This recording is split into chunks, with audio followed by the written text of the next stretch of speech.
Real Madrid super താരം Kylian എംബാപ്പയ്ക്ക് പരിക്ക് 3 ആഴ്ച വരെ വിശ്രമം വേണ്ടിവരും എന്നുള്ള റിപ്പോർട്ടുകളൊക്കെയാണ് ഇപ്പോൾ പുറത്തു വരുന്നത്. റയലിൽ മിന്നിത്തിളങ്ങി നിൽക്കുന്ന ഒരു സമയമാണ്.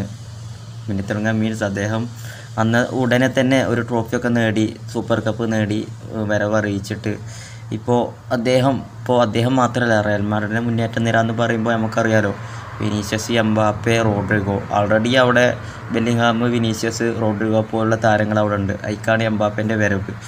അപ്പോൾ ഒന്നുകൂടി ടീം ശക്തമായിട്ട് മുന്നോട്ട് കുതിച്ചുകൊണ്ടിരിക്കുന്ന സമയമാണ്. ഇപ്പോൾ ലീഗിലൊക്കെ ഒരുപാട് മത്സരങ്ങൾ കണ്ടിന്യൂസ് ആയിട്ട് വിജയിച്ചുകൊണ്ട് മുന്നേറിക്കൊണ്ടിരിക്കുകയാണ് അവർ.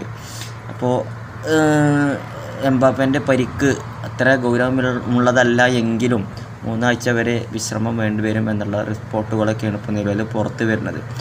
എംബാപ്പയെ സംബന്ധിച്ചിടത്തോളം PSG-യിൽ നിന്ന് ഒരുപാട് വർഷത്തെ കാത്തിരിപ്പിന് ശേഷമാണ് റയലിലെത്തിയത് അല്ലേ. എല്ലാ വർഷത്തെയും ട്രാൻസ്ഫർ ന്യൂസുകളൊക്കെ എടുത്ത് നോക്കുമ്പോൾ അതിലാദ്യമായിട്ട് കാണുക എംബാപ്പേൻ്റെ പേരേക്കാണ്. Kylian Mbappe to Real Madrid, Mbappe to Real Madrid.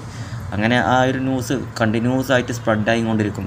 പക്ഷേ അവസാനം PSG തന്നെ തുടരുന്ന ഒരു പ്രവണതയാണ് നമ്മൾ കാര്യമായിട്ട് കഴിഞ്ഞ വർഷങ്ങൾ മുന്നത്തെ വർഷങ്ങളിലൊക്കെ കാര്യമായിട്ട് കണ്ടിരുന്നത്. ഇപ്പോൾ അവസാനം അദ്ദേഹത്തിൻ്റെ ഡ്രീം ക്ലബ്ബായിട്ടുള്ള റയൽ മാഡ്രിഡിൽ എത്തി എന്നുള്ളതാണ്. എത്തിയത് മാത്രമല്ല, അവരുടെ ഒരു മികച്ചൊരു 11 ഉള്ള ഒരു സമയത്തല്ല എന്നുള്ള മികച്ചൊരു സമയത്താണ് റയൽ മാഡ്രിഡിൽ അദ്ദേഹം എത്തിയത് മുതലുള്ള ടീമിൻ്റെ പെർഫോമൻസും ബെറ്ററായി കൊണ്ടിരിക്കുകയാണ്.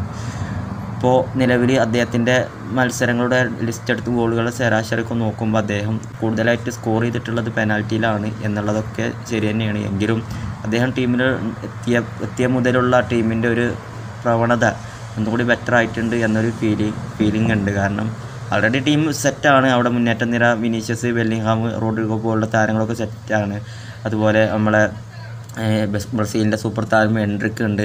അങ്ങനെ ഒരുപാട് താരങ്ങൾ ആൾറെഡി റയൽ മാഡ്രിഡിലുണ്ട്. റയൽ പറയുമ്പോൾ എന്നും യുവതാരങ്ങളെ കൊണ്ട് സമ്പന്നമായിട്ടുള്ളൊരു ടീമാണല്ലോ. പ്രത്യേകിച്ച് ചാമ്പ്യൻസ് ലീഗൊക്കെ വരുന്ന സമയത്തേക്കാരം അവർക്ക് അവരുടേതായിട്ടുള്ള മുഖം കാണുക. ചിലപ്പോൾ ലീഗ് കപ്പ് പോയാലും ചാമ്പ്യൻസ് ലീഗ് പോലും എടുത്തിരിക്കും. അതാണ് റയലിൻ്റെ ലെവല്.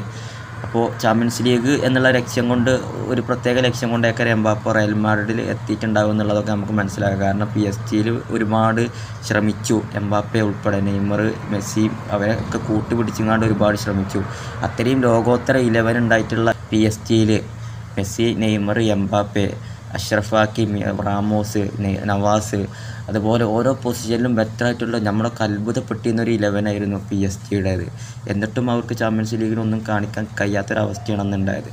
അപ്പോൾ അവിടുന്നൊക്കെ ആ ഒരു സിറ്റുവേഷനൊക്കെ കഴിഞ്ഞിട്ടാണ് ഇപ്പോൾ മെസ്സി ഇൻ്റർ മിയാമിൽ പോയി, നെയ്മർ അൽ ഹിലാലിൽ പോയി, എംബാപ്പെ ഇപ്പോൾ റയലിലും എത്തി. പലരും പല കോണുകളിലെത്തി.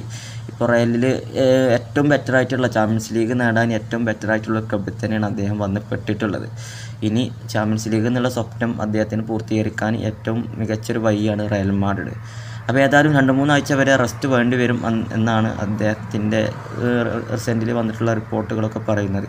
ഏതായാലും പരിക്കുകളൊക്കെ പൂർണ്ണമായിട്ട് എത്രയും പെട്ടെന്ന് കളത്തിലേക്ക് തിരിച്ചു വരട്ടെ അല്ലേ. തമാശകളും കളിയാക്കലും ട്രോളുകളൊക്കെ വേറെ, പരിക്കും കാര്യങ്ങളൊക്കെ വരുമ്പോൾ അതിൻ്റേതായിട്ടുള്ള സീരിയസിൽ അതിൻ്റെ പ്രവണത കാണിക്കണമല്ലോ.